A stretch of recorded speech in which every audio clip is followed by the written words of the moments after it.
Hi, my name is David Diesel. I'm the Director of Communication for the Episcopal Church of New Hampshire.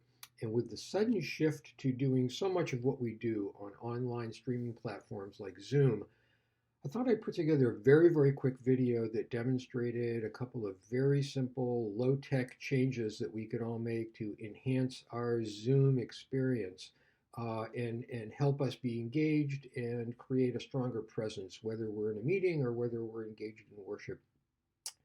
I'm going to do this in two parts, part A and part B. This is part A. Part A is kind of how we generally appear on Zoom. This is how a lot of us look on Zoom, don't we? We're dealing with the kids, we're dealing with the dog, we're trying to figure out how to work from home. We're just dealing with an awful lot right now, and we suddenly realize that we need to jump on a Zoom meeting, and here we are.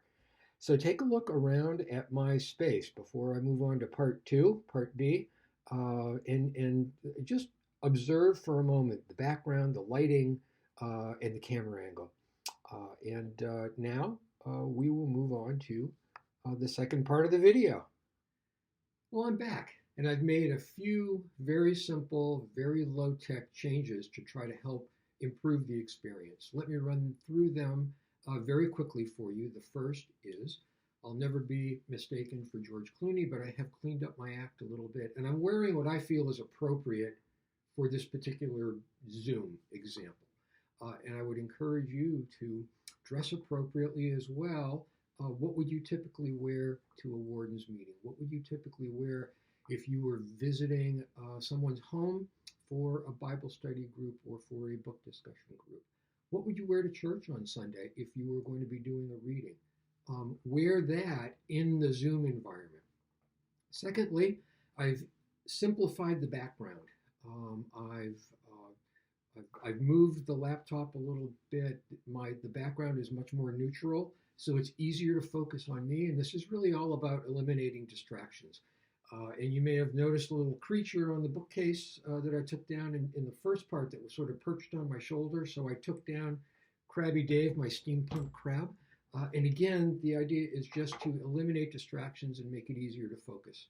Thirdly, I've changed the lighting around a little bit. It's a sunny day. I've moved away from the window to get rid of the glare. I've put the shade down a little bit. And the idea here is to create consistent, flat light.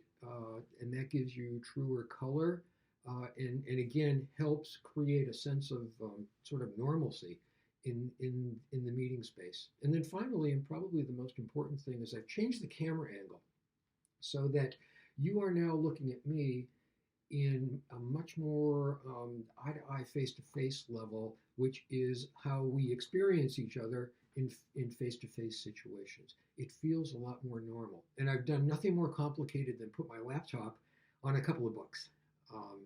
And that's it.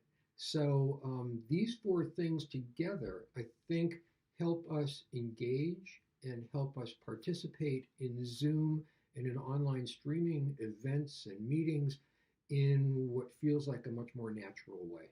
So hopefully this helps. Thanks for watching.